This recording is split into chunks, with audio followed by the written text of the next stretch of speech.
ఊపి పంపారు. ప్రభాకర్ గారు ఒక నిమిషం, కాంగ్రెస్ పార్టీకి పదే పదే మండుతున్నటువంటి మాట, ఈ ప్రభుత్వం కొత్తగా ఎన్నికై 2 నెలలు కూడా ఇంకా పూర్తి కాలేదు, అప్పుడే ఈ ప్రభుత్వం కూలిపోతుందని కొంతమంది ఇట్లా రకరకాల వ్యాఖ్యానాలు చేస్తుంటే స్వయంగా ముఖ్యమంత్రి రేవంత్ రెడ్డి కొద్దిసేపటి క్రితం ఈ విషయంలో రియాక్ట్ అయ్యారు. 6 నెలల్లో కేసీఆర్ ప్రభుత్వం తిరిగి రాబోతోంది అని వ్యాఖ్యలు చేస్తున్నటువంటి వాళ్ళకి ప్రజలే గోరీ కడతారు అన్నది రేవంత్ రెడ్డి ముఖ్యమంత్రిగా చేసినటువంటి ఒక ఘాటైనటువంటి కౌంటర్. సీఎం గారు రేవంత్ రెడ్డి ఏమన్నారో ఒకసారి చూద్దాం. ఎట్లాంటి ఒడిదుడుకులనైనా ఎదుర్కొని 5 కాదు 10 సంవత్సరాలు సుస్థిరమైన పరిపాలన అందించే బాధ్యత నాది, మా మిత్రుంది. కొంతమంది మాట్లాడుతున్నారు 3 నెలలు 6 నెలల కేసీఆర్ మళ్ళా ముఖ్యమంత్రి అవుతాడని. అయ్యా, అనుకునేటోళ్లకు ఆశపడేటోళ్లకు ఒక మాట చెప్పదలుచుకున్నా. మొన్నటి ఎన్నికలల్లో ప్రజలు బొక్కలు ఇరగొట్టి బోర్ల పడేసిరు.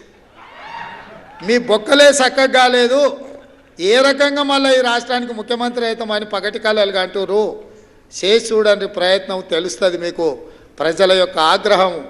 ఆనాడు నాదెండ్ల భాస్కరరావు గిట్లాంటి వేషాలు వేస్తే ఊర్లకు ఒక్కరిని కూడా రానియలే ప్రజలు.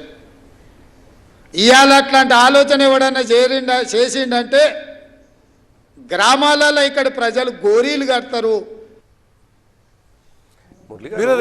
మురళి గారు, నేను ముందు కూడా గతంలో ఈ సందర్భం వచ్చినప్పుడు మీకు చెప్పినాను, ఎవరైనా నిజానికి ఈ ప్రభుత్వం 5 సంవత్సరాలు ఉండకూడదు అని కోరుకుంటే దాన్ని తీవ్రంగా మా పార్టీ పక్షాన్ని నేను ఖండిస్తున్నాను. నా వ్యక్తిగతం కాదు, మా పార్టీ పక్షాన్ని కూడా చెప్తున్నాను. అయితే ఈ రోజు కేటీఆర్ గారు అన్నారు, కడియం శ్రీఆర్ గారు డిప్యూటీ సీఎం గా పనిచేసిన నేను అది ఆ 3 అంశాలు చెప్తాను, మీరు అడగముందుకే చెప్తాను. ఆ 3 అంశాలు కూడా ఈ రోజు నేను మా పార్టీ ఆఫీస్లో, మీరు ఒకసారి మళ్ళీ ఇప్పుడు తెప్పించుకోండి, ఇవాళ నేను నా ప్రెస్ కాన్ఫరెన్స్ ఉంది, ఆ ప్రెస్ కాన్ఫరెన్స్లో చెప్పినాను ఈ ప్రభుత్వం 5 సంవత్సరాలు ఉండాలని కోరుకుంటున్నాము అని మాట్లాడినటువంటి వాడు నేను. దాంతో పాటు ఇంకో వాళ్ళ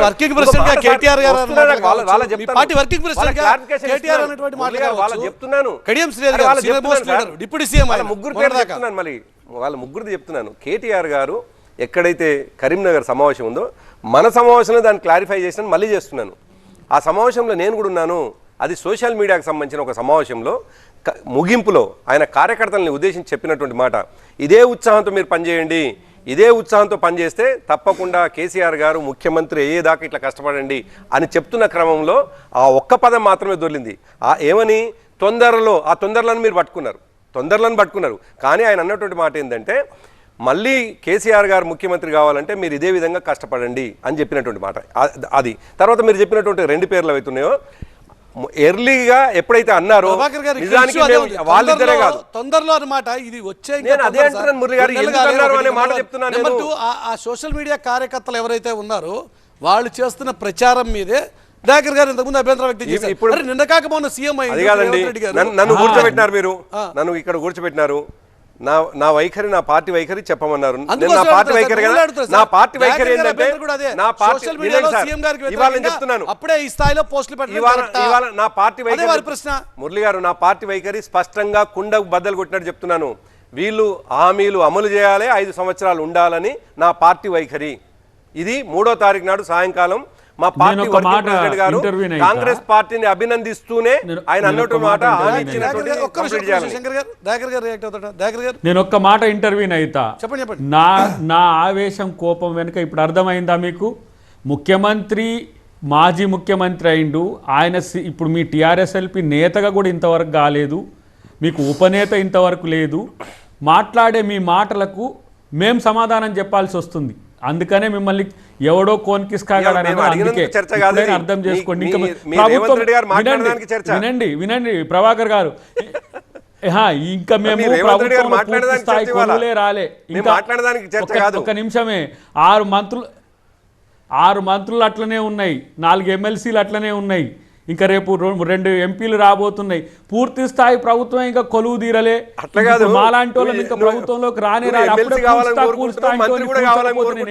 ఆ 4 ప్లేస్లలో నువ్వు మంత్రి కావాలని కూడా కోరుకుంటున్నావు. మంత్రి అయితే మేము సంతోషం కూడా పడతాము. ప్రభాకర్ గారు ఉద్యమకారులకు కానీ తెలంగాణ సమాజానికి లాభం కోరుకుంటున్నాం. ఆ పనేందో తొందర చేయమనండి. ఎందుకు మీలో ఉన్న అనైక్యత ఏంది, ప్రజలకు ఎందుకు?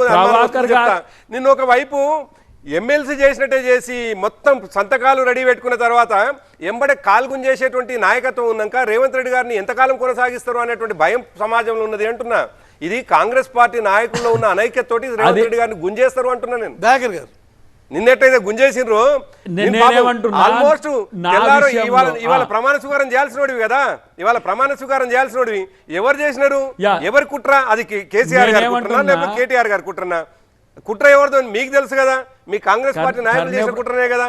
నీలాంటి ఉద్యమకారుడు ఎమ్మెల్సీ అయితే మంత్రి అయితే తెలంగాణ సమాజానికి లాభం అవుతుంది కదా. ప్రభాకర్ గారు ఒక్క నిమిషం, దయాకర్ గారు బెడకే చుడుతున్నారు కానీ దయాకర్ గారు నిజమే కదా. అంటే వాళ్ళ పార్టీలో ఇష్యూని పర్సనల్ గా దయాకర్ గారు బెడకే చుడుతున్నారు కానీ ఎవరు కూలగొట్టాలని దయాకర్ గారు మాకు ఆ శక్తి కూడా లేదు. మాకు 39 సీట్లే ఉన్నాయి కదా. దయాకర్ గారు చెప్పండి. దయాకర్ గారు నేను ఒక మాట, కర్ణా ప్రభాకర్ గారికి వ్యక్తిగతంగా కూడా నా మీద అభిమానం ఉంటుంది, దాన్ని నేను ఎప్పుడు కూడా గౌరవిస్తా. డెఫినెట్గా మీరు అన్న దాంట్లో ఎమ్మెల్సీ కాకపోతే రేపు మంత్రినా లేకపోతే ఎంపీనా పార్టీ నిర్ణయానికి వదిలేసిన నేను. ఎందుకంటే ఒక రోజున మీకు తెలుసు 10 సంవత్సరాల ఉద్యమం తర్వాత ఏ రోజు మీకు కూడా తెలుసు కన్నెత్తి టీఆర్ఎస్ వైపు చూడలే, కేసీఆర్ గారు ముఖ్యమంత్రి అయినా విమర్శలు చేసుకుంటున్నాను తప్ప ఏ రోజు చేయలేదు. ఇప్పుడు 10 years కాంగ్రెస్ పార్టీ కొరకు కొట్లాడినాం కాదు, 10 సంవత్సరాలు కాంగ్రెస్ పార్టీ కొరకు కొట్లాడినా కాంగ్రెస్ పార్టీ డెఫినెట్గా నన్ను మంచి స్థానంలో ఉంచుతుంది. కానీ మీలాగా ప్రభాకర్ గారి లాగా మీ పార్టీ విధానం ఉంటే ఒక్క మాట, ప్రభాకర్ గారి లాగా మిమ్మల్ని మీ నోటికాడ బుక్కని మంచి పదవి ఇస్తారు సార్. ఇంకా మంచిదొస్తే సంతోషపడతాను. వీలైతే అవకాశం ఉంటే ఇంటికి వచ్చి కలిసి నిన్ను నా స్నేహితుడిగా నీకు అభినందిస్తా. ఎందుకంటే నా స్నేహితుడివి, సహా ఉద్యమకారుడివి, మనం కలిసి చాలా కాలం ప్రయాణం చేసినాం. ఏం బేసజాలు ఉండవు దీంట్లో, ఏం పెద్ద ఇబ్బంది కాదు. కానీ ఇంత నికార్సుగా పనిచేస్తున్న ఉద్యమకారుడు 10 సంవత్సరాలు కాంగ్రెస్ పార్టీ గొంతుగా పనిచేసినటువంటి దయాకర్ ని గుంజేసినటువంటి కాంగ్రెస్ పార్టీ నిన్న మొన్ననే వచ్చినట్టు కాంగ్రెస్ రేవంత్ రెడ్డి గారిని ముందలవాడనిస్తారు. పదే దయాకర్ గారికి చుడుతున్నారు కానీ దయాకర్ గారు ఈ రోజు మీ ఎగ్జాంపుల్ చూపించి పార్టీలో అన్నది ఈ రోజు ప్రభాకర్ గారు తిప్పి చెప్పదలుచుకున్నటువంటి చెప్పండి. ఇప్పుడు నాకు నేనేమంటున్నా, పండోరా లాంటి పదవులు ఉన్నాయి సార్, భవిష్యత్తులో అంతకంటే మెరుగైన పదవులు ఉన్నాయి డెఫినెట్గా పార్టీ. నేను ఇదే చెప్పిన వాళ్ళకు, నేను మీడియాకు పోవాలంటే నాకు హోదా లేకపోతే కొంచెం ఇబ్బంది అయిద్దని చెప్పిన ఆ ఇబ్బంది ప్రభాకర్ గారి రూపంలో కనపడుతూనే ఉంది. రేపు ఇంకా అది పెరుగుతుంది, అది పార్టీ చూసుకుంటుంది. కానీ నేను ఒక మాట అంటున్న వారు వింటలే, ప్రభాకర్ గారి లాగా వాళ్ళ పార్టీ విధానం అయితే, లేదు మన శంకర్ గారి లెక్క వాళ్ళ పార్టీ విధానం అయితే డెఫినెట్గా బ్యూటిఫుల్ డెమోక్రటిక్ స్ట్రక్చర్ రేపు తెలంగాణలో ఏర్పడుతుంది. ఇప్పుడు అసహనానికి గురవుతున్నది ప్రభాకర్ గారు కాదు, లేకపోతే అసహనానికి గురవుతున్నది శంకర్ గారు కాదు. ఒకవైపు రాజాసింగ్ లాంటి మిత్రుడు, ఇటువైపు కేటీఆర్ లాంటి మిత్రుడు. అసలు నేనేమంటున్నా, కేటీఆర్ కూడా కాదు, ఇంకా కొంతమంది నేను చూస్తున్నా, సరే వాళ్ళ పేర్లు అక్కర్లేదు కానీ మీరు సూచనలు ఇవ్వండి, మమ్మల్ని విమర్శించండి, సీరియస్గా విమర్శించండి. 6 గ్యారంటీలు ఇవ్వకపోతే మీకు రాజకీయంగా మీరు ప్రజలు ఎందుకు చేయాలని చెప్పండి. ఈ గ్యారంటీల్లో ఈ విధానంలో ఇట్లా లోపాలు ఉన్నాయని చెప్పండి. దాన్ని ఎవరు కాదంటారు సార్? దట్స్ మీరు మేమిచ్చింది కాదు, ప్రజలు మీకు ఇచ్చిన బాధ్యత అది. ప్రతిపక్షాలుగా 8 సీట్లతో ఇవాళ బీజేపీ నిలబెట్టింది.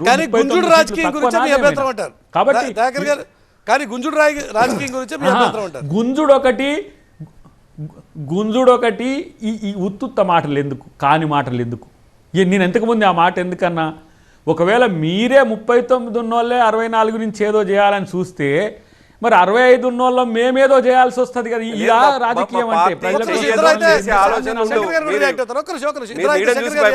శంకర్ గారు సీఎం గారు చేసిన వ్యాఖ్యలు నిజంగా ఈ రోజున ఇట్లాంటి వ్యాఖ్యలు చేసే వాళ్ళకి ప్రజలే గోరీ కడతారు, ప్రజలే గ్రామాల్లోకి రానిరు అని చెప్పి ఆ రోజున నాదెండ్ల భాస్కర్ ఎగ్జాంపుల్ని కూడా ఈ రోజున రేవంత్ రెడ్డి గారు ప్రస్తావిస్తున్నారు. ఒక్కటి మురళి గారు, కాంగ్రెస్ పార్టీ అదేవిధంగా టీఆర్ఎస్ బీఆర్ఎస్ పార్టీల వాళ్ళ మాటల తీరు చూస్తే, కాంగ్రెస్ పార్టీ నుండి ఎక్కడైనా టీఆర్ఎస్ పార్టీ మా ఎమ్మెల్యేలను ఏమైనా ప్రలోభ పెట్టే పరిస్థితి ఏమైనా కనిపిస్తున్నదా, పదే వీళ్ళు ఈ మాటలు మాట్లాడుతున్నారో అనేది కాంగ్రెస్ పార్టీ కొంత అనుమానం వస్తూ ఉన్నది.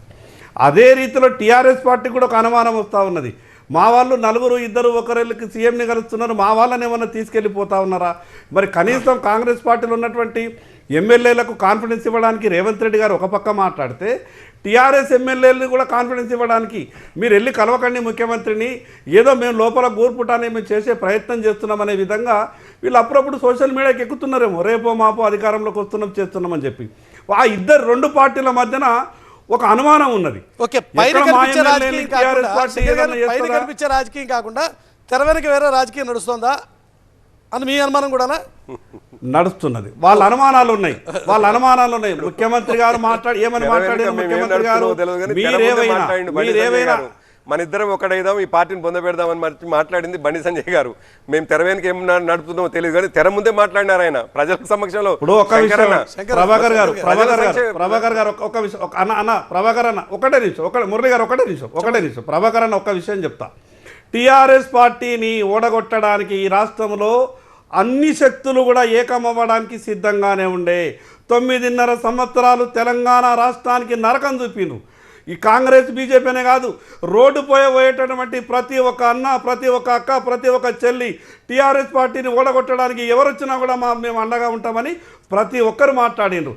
ఆ సందర్భంలో ఎక్కడో ఏదో మాట్లాడిన ఈరోజు చర్చకు కాదు.